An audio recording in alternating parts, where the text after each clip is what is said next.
Shalom, queridos, Deus abençoe a vida de vocês. Capítulo 5 de Efésios, estamos quase no finalzinho do livro. Um capítulo muito interessante também, tá? Tem muita coisa aqui para a gente discutir, né?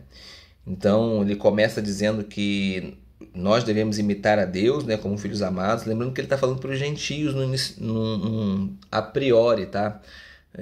O ponto central aqui é falando para o gentio, para o não-judeu. Mas isso não significa que não possa atingir os judeus também, tá bom? Isso aqui serve para todo mundo. Mas aqui o alvo da carta, né, era o gentio. Então vamos lá. Então ele diz para que a gente deve imitar Deus, né, como filhos amados, devemos viver com amor, porque o Messias também nos amou. Na verdade, ele se entregou a favor como oferta, como sacrifício de aroma suave e oferecido a Deus. Entre vocês não deve nem se mencionar a imoralidade sexual, ou qualquer tipo de impureza, ou ganância. Essas coisas são totalmente impróprias para o povo santo de Deus. Então já está deixando alguns pontos que o gentio precisa atentar, né? Nada de impureza sexual, imoralidade sexual, nada de ganância, tá? Vocês também devem deixar de lado tudo que é obsceno, conversas tolas, fofoca, tá? Linguagem obscena, né? A gente fala às vezes palavrão, né? Palavrão não é legal. Em vez disso, nós devemos fazer o quê? Dar graça. É isso que nós devemos fazer. Então, ele continua. Nenhuma pessoa sexualmente imoral, impura ou gananciosa, isto é, idólatra. Olha aí uma definição para idolatria. Idolatria está associado a pessoas que são sexualmente imoral, pessoas que são impuras. E impuras de que forma? Gente, impura baseada na Torá, tá? A Torá que diz o que é puro e o que não é puro, tá? E gananciosa. Então esses três elementos aí normalmente estão presentes na pessoa que pratica idolatria. Idolatria dos tempos bíblicos, tá bom?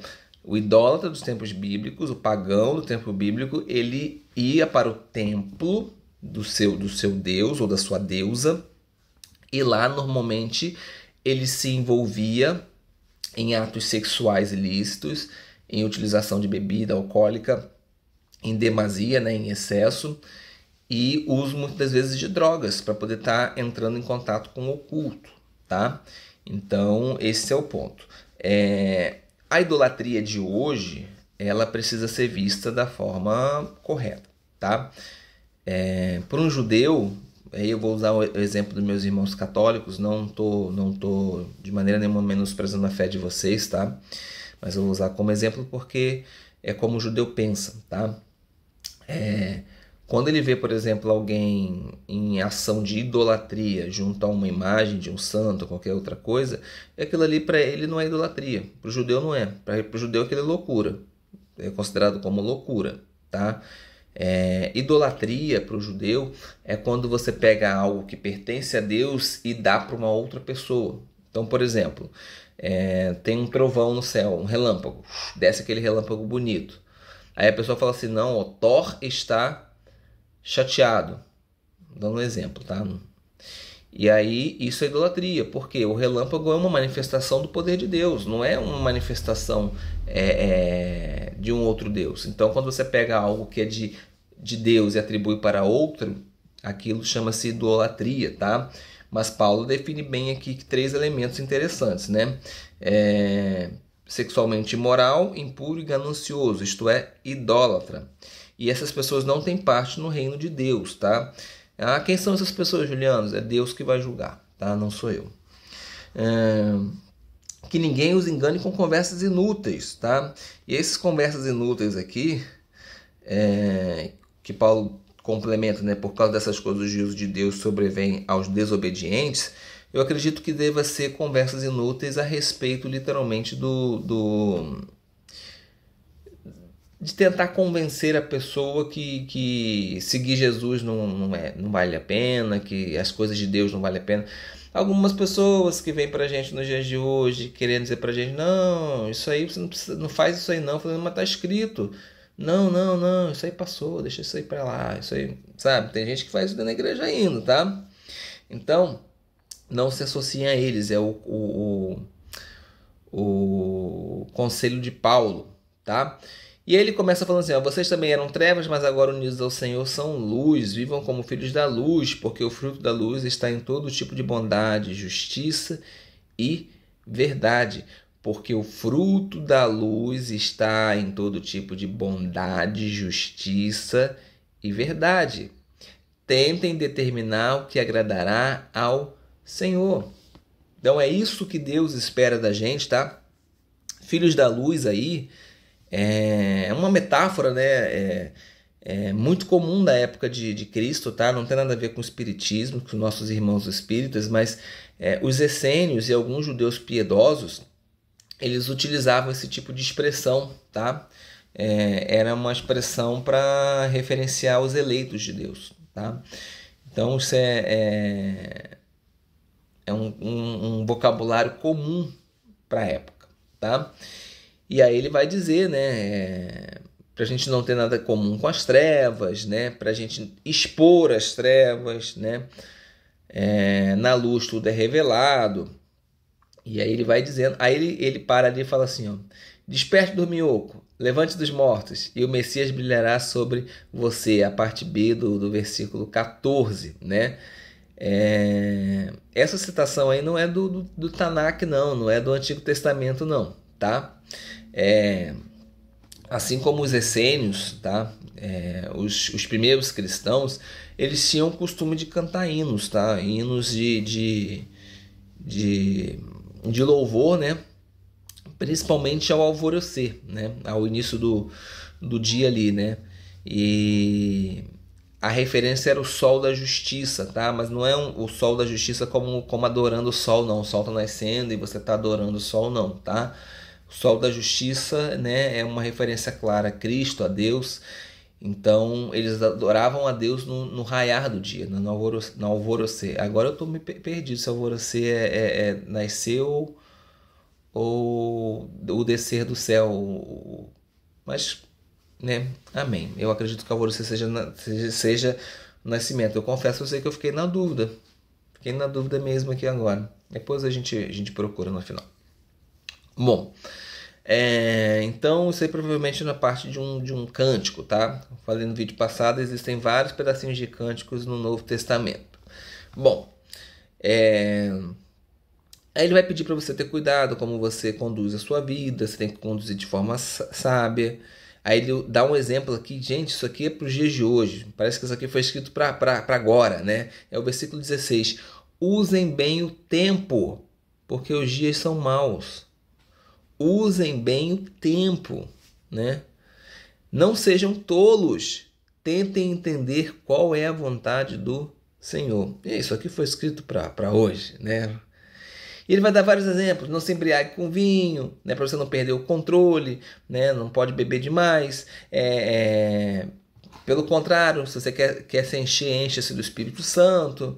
Você deve cantar salmos, você deve cantar hinos, você deve cantar canções espirituais uns aos outros. Cantem ao Senhor, e eu achei essa parte também fantástica. Eles façam música no coração. Olha isso, como é lindo isso, né? Façam música no coração. Deem sempre graças a Deus em todas as coisas ao nosso Senhor Jesus Cristo, né? Aí ele fala sobre submeter-se, né? Submeter-se ao Espírito Santo de Deus. E aí, a gente se submetendo ao Espírito de Deus, nós vamos trabalhar, aliás, Paulo vai trabalhar 3 tipos de relacionamento assimétricos, tá? Daqui do capítulo 5 nós vamos avançar até lá no capítulo 6, eu vou só tratar do que está no capítulo 5, né? Mas começa de aqui já, deste momento, a fazer essa análise, né, sobre mulher e marido, sobre pais e filhos, sobre senhor e escravo. Amém? Na verdade, nós vamos falar só sobre mulher e marido, né? Pai e filho e escravo e senhor, a gente vai deixar lá para o capítulo 6, tá? Então, as mulheres devem se submeter ao marido como fazem em relação ao Senhor. A gente pode comparar com 1 Coríntios no capítulo 11, versículo 3, tá? E em relação aos maridos, né, amem cada um a sua mulher. É engraçado na igreja que quando a gente fala isso, a mulher deve submeter ao marido, a mulher logo responde, né? E o marido tem que amar a mulher como Cristo amou a igreja, né? Então isso é bate pronto, tá? Então, queridos, Paulo poderia muito bem ter escrito: esposas amem seus maridos e maridos governem as suas esposas. Ele poderia ter escrito desta forma, tá? Só que o que acontece? Os homens, na maioria das vezes, a gente dá ordem com a maior facilidade do mundo.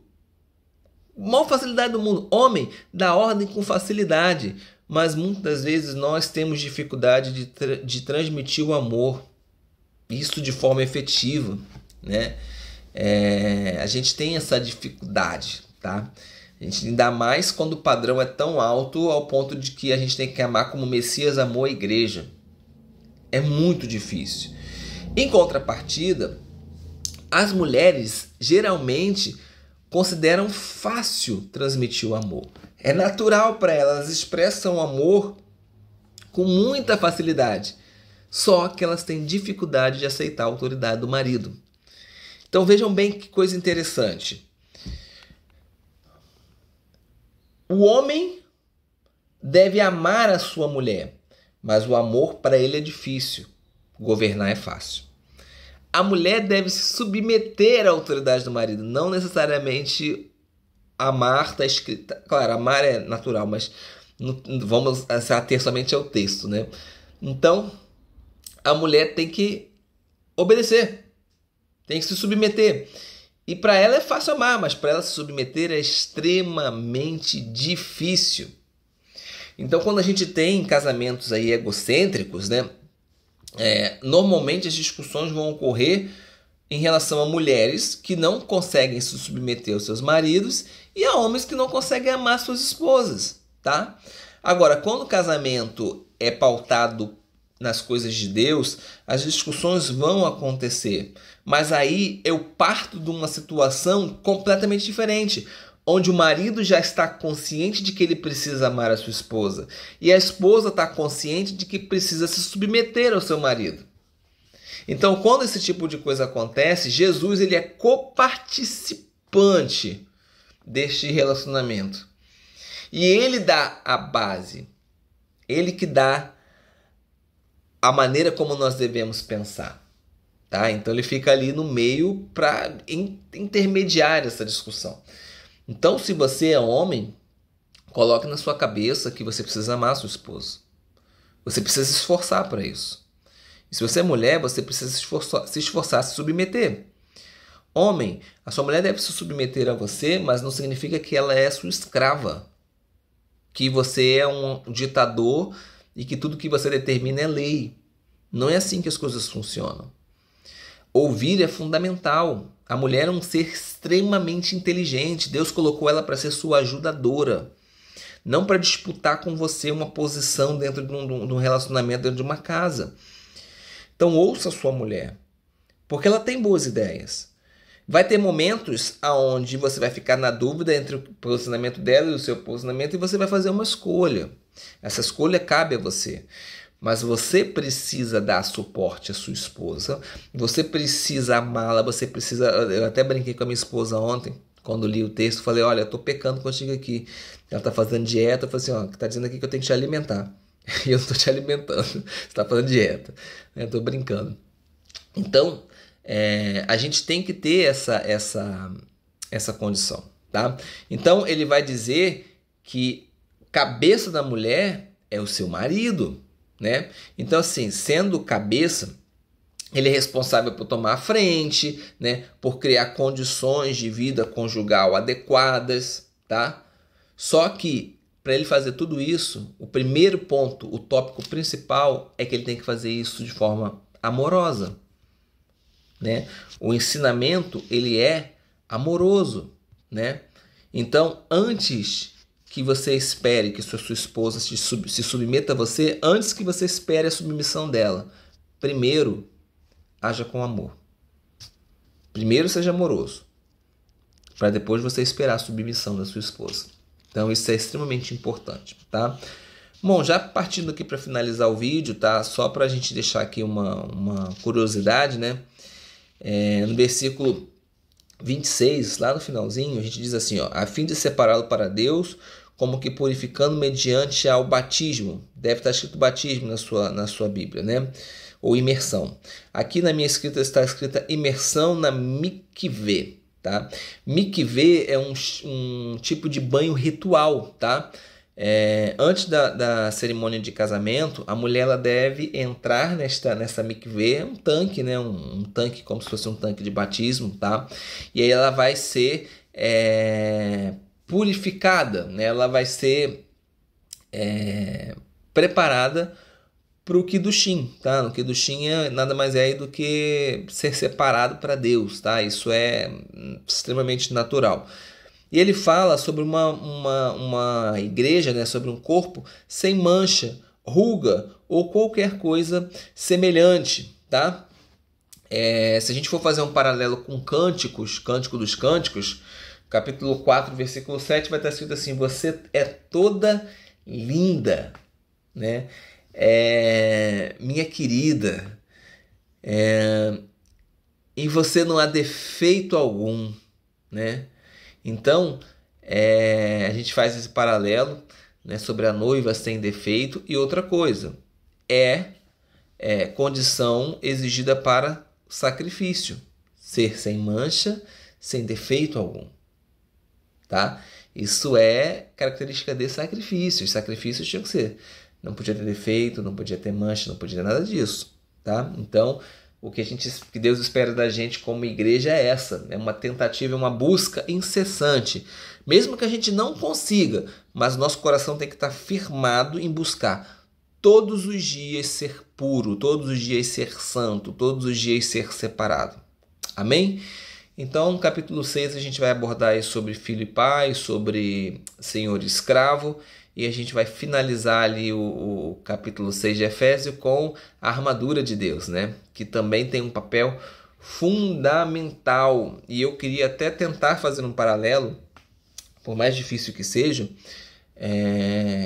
sobre a armadura de Deus e sobre os dons que Deus deu lá sobre o pastor, o apóstolo, o evangelista, tá? Lá do capítulo 4. Então, a gente se vê lá, se o Senhor permitir. Shalom.